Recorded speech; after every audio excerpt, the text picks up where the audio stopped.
vinyl community. This is Greg from Three Dimensions in Music. I wanted to do a follow-up to a thread that was going around. There's quite a few threads.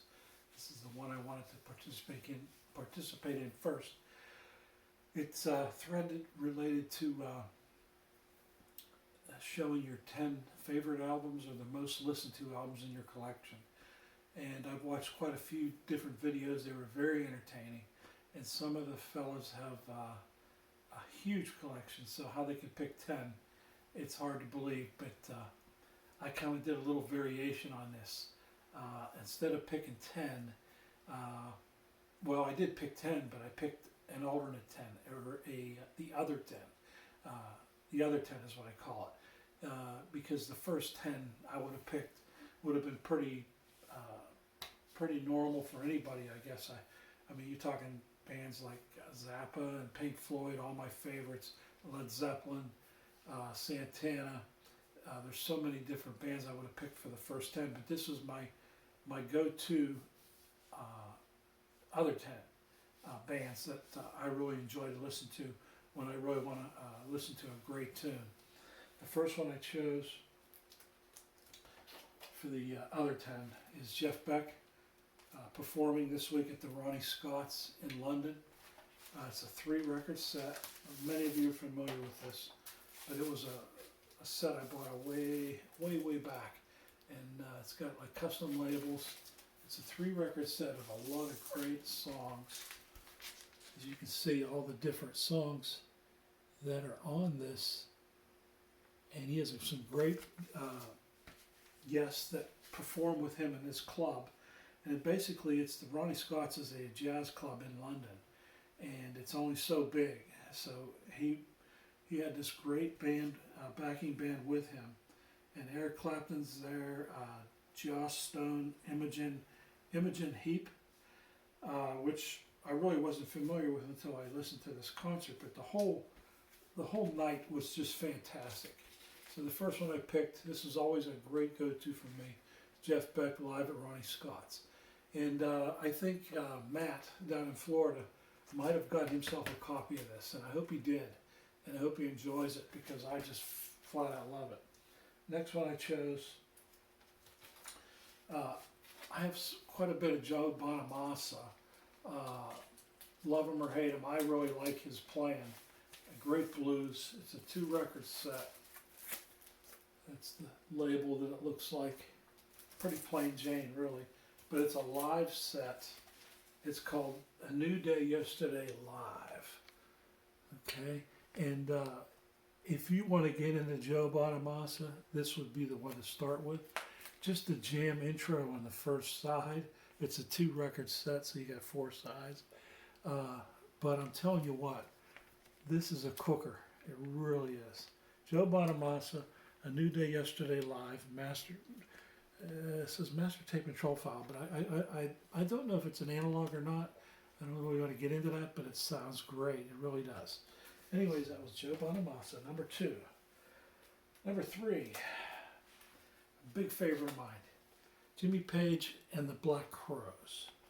I'm hoping I'm putting this up right. I'm trying to get this straight out. Now this has some pretty cool labels. 3-record set on white vinyl. And this one you can see all the songs, a lot of the Black Crowes songs and some of the Led Zeppelin. This was, let's see if there's any pictures in the inside of this. I know I'm standing above. Here's some great fold out. Great album, great tunes. And what's so funny is there's a little story behind this one. When I left my job, working 20 years repairing machines out in the field, I took a job as a customer service rep at a dealership. I wrote up cars when they wanted service. So I was like a service writer. It was a 4-year experience right before I retired. And it was a total switch from what I was doing, but I was working with customers, and I always work with customers when they fix their machines. So it was the same kind of translation.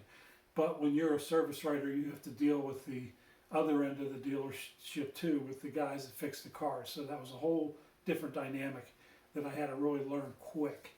Anyways, I pulled in this car and they had this, I guess it was a CD in the player, and it was still playing when I turned the car on to pull it in for service, because they sometimes leave them overnight. We got to pull them in. And this Jimmy Page and the Black Crowes was playing. And I thought, wow, that sounds great. And immediately I had to have it. Anyways, next one. Cream. Live at the Royal Albert Hall. I have a lot of Cream. I think I got all their albums, but this particular set, and you've probably seen it, many of you, it's a 3-record set of all the great songs that they've done. It is a fantastic set. I love it. It sounds great. Cream at the Royal Albert Hall. Jack Bruce sounds beautiful here. Eric Clapton, all three fellas. Ginger Baker. This is one of the greatest records I have, honest to God. One of my big favorites, Cream. Next one.